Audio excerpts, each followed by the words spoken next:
Hii ni habari za Umoja wa Mataifa kutoka New York City. Tuliokuandalia hii leo kutoka Umoja wa Mataifa. Kikao cha 64 cha Kamisheni ya Umoja wa Mataifa ya maendeleo ya kijamii kilichofanyika kwa siku 7 hapa katika makao makuu ya Umoja wa Mataifa jijini New York, Marekani kimehitimishwa leo. Tumezungumza na mwakilishi kutoka Tanzania. Umekutana ikiwa ni mwendelezo wa utekelezaji wa maazimio na mpango wa Copenhagen mwaka 1995 na pamoja na maazimio ya mkutano wa Doha mwaka 2025 ambapo nchi wanachama ziliazimia katika kuhakikisha kuna kuwepo na maendeleo ya kijamii yanayogusa makundi maalum ndani ya jamii, lakini yanayolenga kuleta ustawi kwa wananchi katika maeneo mbalimbali. Na leo katika Kujifunze Kiswahili tutabisha hodi Chuo Kikuu Nairobi, Kenya kupata ufafanuzi wa methali. Karibu. Ni Jumanne ya tarehe 10 ya mwezi Februari mwaka 2026, siku ya kimataifa ya mikunde na pia siku ya kimataifa ya chui wa Kiarabu. Mwenyeji wako ni mimi Assumpta Massoi. Kabla kukuletea mada kwa kina, kwanza ni muktasari wa habari kuwasilishwa na Flora Nducha. Karibu Flora. Asante Assumpta. Naanzia Afrika. Mashirika ya kibinadamu ya Umoja wa Mataifa leo yametoa onyo kali kuhusu hali mbaya ya kibinadamu inayowakumba watoto nchini Sudan. Mashirika hayo, lile la kuhudumia watoto UNICEF, la afya WHO na ofisi ya haki za binadamu ya Umoja wa Mataifa, wamesema ghasia zisizoisha, njaa na magonjwa vinasababisha watoto kupoteza maisha na kudhoofika, huku mashambulizi dhidi ya vituo vya afya na vikwazo vya upatikanaji wa misaada vikizorotesha juhudi za kuwaokoa. Akizungumza na waandishi wa habari mjini Geneva, msemaji wa UNICEF Ricardo Pires amesema katika baadhi ya maeneo jimbo la Darfur Kaskazini, zaidi ya nusu ya watoto wote wanakabiliwa na utapiamlo mkali. Hii si makadirio, si mifano, imethibitishwa. Confirmed. Kikosi cha 12 cha ulinzi wa amani kutoka Tanzania, Tanzbat 12, kinachohudumu nchini Jamhuri ya Kidemokrasia ya Kongo DRC chini ya mpango wa Umoja wa Mataifa nchini humo MONUSCO, kimeendelea kudumisha uhusiano wa kijamii na wakazi wa mji wa Beni mashariki mwa DRC kwa kutoa msaada wa vifaa vya elimu kwa wanafunzi katika shule ya msingi ya Ngite iliyopo eneo la Mavivi. Mkuu wa shule hiyo Neema Nyamwaka amewashukuru walinda amani hao kutoka Tanzania kwa kujali sekta ya elimu. Hivi tunasema asante kwa sababu mmetukumbuka leo, mmekuja ongea na watoto na kuja kututazama. Tunashukuru kwa sababu nyinyi wa Tanzania mnatukumbuka kila mara. Miaka iliyopita tulikuwa napata hapa wageni wa Tanzania tu. Hivi tunasema asante kwa kuwa mko natukumbuka. Na leo ni siku ya mikunde duniani. Shirika la Umoja wa Mataifa la chakula na kilimo FAO linasisitiza umuhimu wa chakula hicho kwa lishe na mazingira. Huko Kigoma nchini Tanzania, FAO kupitia mpango wa pamoja wa KJP imekuwa ikitoa mafunzo kwa wakulima kuhusu umuhimu wa mazao hayo ya jamii ya mikunde, na huyu ni mmoja wa wanufaika wa mafunzo hayo. Tumeendelea kutoa hamasa kuhusu umuhimu wa matumizi ya mazao haya ya jamii ya mikunde, hasa maharage pamoja na mbaazi, ili waweze kuyatumia katika vyakula vyao vya kila siku. Sababu mazao haya yana chanzo kikubwa sana cha protini, lakini pia yana nyuzi ambazo pia zinaimarisha katika mfumo mzima wa chakula, lakini pia ni mazao ambayo pia yanachangia kwa kiasi kikubwa sana kwa madini, ambayo pia madini chuma, lakini pamoja na madini zinki. Mwisho wa muhtasari wa habari kwa Assumpta. Asante sana Flora Nducha kwa kutuletea muktasari wa habari. Je, wafahamu maana ya methali atokea hapo mtoto wa fuko mshike japo waenda fuko? Kama la, basi salia nami hadi katika kipengele cha Jifunze Kiswahili. Toka New York, sauti ya from the United Nations.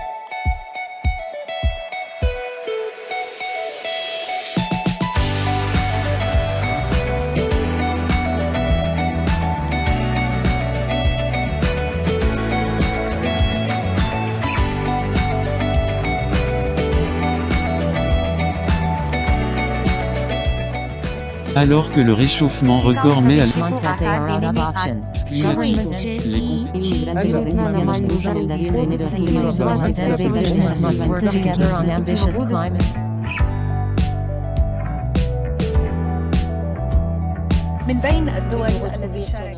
Ni habari za Umoja wa Mataifa kutoka hapa makao makuu ya Umoja wa Mataifa New York, Marekani, kupitia chaneli yetu ya YouTube Habari za UN na pia televisheni wa shirika, na unaweza kutembelea wavuti wetu news.un.org/sw kwa taarifa na makala. Mimi ni Asumta Masoi, tunasonga mbele. Na sasa ni wasaa wa mada kwa kina. Kikao cha 64 cha Kamisheni ya Umoja wa Mataifa ya Maendeleo ya Kijamii kilichoanza tarehe 2 mwezi huu wa Februari hapa makao makuu ya Umoja wa Mataifa jijini New York, Marekani kimehitimishwa leo. Kamisheni hii ni chombo cha ushauri kinachohusika na nguzo ya maendeleo ya kijamii kwa maendeleo ya kimataifa. Arnold Kayanda wa idhaa hii amezungumza na mmoja waliohudhuria mkutano wa mwaka huu akiwakilisha Tanzania. Naye si mwingine ni wakili Amon Mpanju, naibu katibu mkuu Wizara ya Maendeleo ya Jamii, Jinsia, Wanawake na Makundi Maalum, na anaanza kwa kueleza zaidi kuhusu mkutano huu. Mkutano wa mwaka huu wa 64 wa tume hii ya maendeleo ya kijamii ambao sisi tumehudhuria kama nchi mwanachama umekutana ikiwa ni mwendelezo wa utekelezaji wa maazimio na mpango wa Copenhagen mwaka 1995 na pamoja na maazimio ya mkutano wa Doha mwaka 2025, ambapo nchi wanachama ziliazimia katika kuhakikisha kuna kuwepo na maendeleo ya kijamii yanayogusa makundi maalum ndani ya jamii, lakini yanayolenga kuleta ustawi kwa wananchi katika maeneo mbalimbali ya huduma za kijamii, uchumi, uwezeshwaji na upatikanaji wa ajira, lakini na upanuzi wa fursa za ajira kwa vijana, wanawake, watu wenye ulemavu, wazee na makundi mengine ndani ya jamii. Kwa hiyo kwa nchi hizo na serikali waliazimia kwamba katika eneo ambalo nchi zinaenda kuwekeza sana ni eneo la maendeleo na haki za kijamii. Kwa hiyo na sisi chini ya tume ya maendeleo ya kijamii tumekuwa tukikutana kila mwaka, lakini kubwa ni kuona hali ya utekelezaji. Kwa hiyo mkutano wa 64 mwaka huu ni umejikita, ambao umeanza tarehe 2 mpaka unakamilisha leo tarehe 10 mwezi wa pili, umejikita katika kuangalia ahadi za nchi, mifumo na taratibu zilizowekwa na nchi, lakini pia umetoa fursa kwa taasisi zote zilizo chini ya Umoja wa Mataifa kueleza ni kwa namna gani wamejipanga kutekeleza hayo maazimio kwa ngazi ya dunia, ngazi ya kikanda, lakini na ngazi ya kitaifa kwa kushirikiana na serikali na mamlaka za nchi husika. Ndugu Amon, hapa umezungumzia kuhusu mkutano huu wa mwaka huu wa 64 kutoa kipaumbele zaidi kwa haki. Ndiyo. Haki ni swala ambalo linazungumzwa sana kwenye nchi mbalimbali sasa hivi kwamba haliko vizuri. Nyinyi kwa Tanzania mnalipa nafasi kiasi gani kuhakikisha kwamba kweli watu wanapata haki zinazungumziwa? Asante sana. Kwa nchi yetu swala la haki kwanza niseme ni nguzo kuu, kwa sababu unapotaka kuendeleza amani popote duniani, nguzo zake ni haki, ni usawa, ni utulivu, pamoja sasa na mambo ya kiuchumi na mambo mengine. Kwa hiyo kwetu swala la haki limepewa kipaumbele, na ukiangalia hata msingi upo kwenye katiba ya Jamhuri ya Muungano wa Tanzania, kwenye katiba ya Serikali ya Mapinduzi ya Zanzibar, lakini pia tunatekeleza mikataba mbalimbali ambayo inatutaka kama nchi mwanachama wa Umoja wa Mataifa kuhakikisha tunatoa haki kwa makundi mbalimbali ndani ya jamii.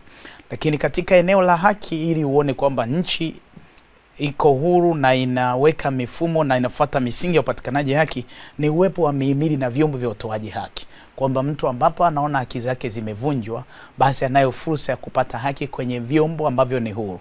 Tunayo mahakama iko huru, tunavyo mabaraza, tunazo taasisi za utoaji haki kulingana na eneo ambalo linasimamia haki hiyo, kwa sababu kwenye biashara, kwenye kodi kuna tribunals, hizi tume, kuna mabaraza kwenye ardhi, lakini tunao mfumo ambao uko huru na unajitegemea na ufungwi na taratibu nje ya mifumo ya haki.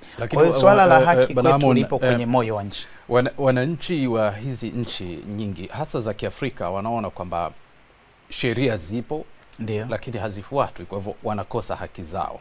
Na mikutano kama hii mnapokuja, ndio, mnaeleza mambo kwenye kinadharia, kwenye vitabu, lakini mnaporudi kwenye nchi zenu mambo ni tofauti. Ndugu yangu atuelezei kwa nadharia, ndio maana tunaelezea kwa takwimu na uhalisia upo. Nikisema tumejenga miundombinu ipo, nikisema tumejenga SGR ipo, barabara, viwanja vya ndege vipo, shule zipo, madarasa yapo, vituo vya afya vipo, watu tumeajiri, waliomba ni Watanzania wapo. Kwa hiyo sio kinadharia. Tunapoongelea uwepo wa mahakama na uimarishaji wa mahakama, tujenga mahakama ya kisasa pale Dodoma ambao kwa ukubwa na ubora duniani ni mahakama ya 6.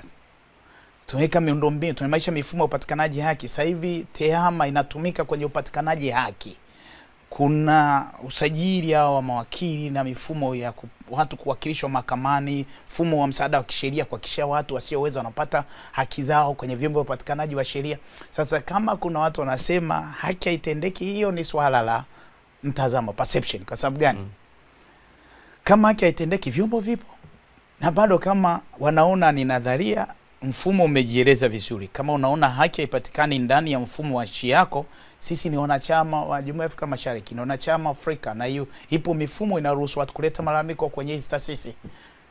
Malalamiko binafsi ama kwa kundi inaruhusiwa, mifumo yetu ya kisheria. Ndio maana sisi tunakuja kwenye mkutano huu, kwa sababu tunajua mifumo yetu inakidhi matakwa na inatoa haki kwa watu. Vinginevyo malalamiko yangekuwa makubwa. Shukran sana wakili Amon Mpanju kwa kuzungumza nasi, na asante sana Arnold Kayanda kwa mahojiano hayo. Na sasa ni wasaa wa kujifunza Kiswahili. Leo mchambuzi wetu ni Dr. Josephat Gitonga ambaye ni mhadhiri katika Chuo Kikuu Nairobi nchini Kenya kwenye kitivo cha tafsiri na ukalimani. Anafafanua maana ya methali atokeapo mtoto wa fuko mshike japo wawinda fuko.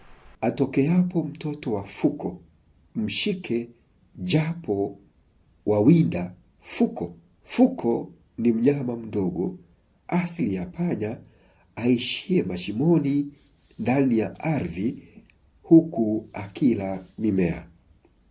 Ina maana kwamba mwindaji anapokuwa akiwinda fuko mama au fuko baba, fuko mtoto anaweza kutokea mara moja, na atokeapo anapaswa amshike kabisa pasiku sita au kujali anamnasa nani.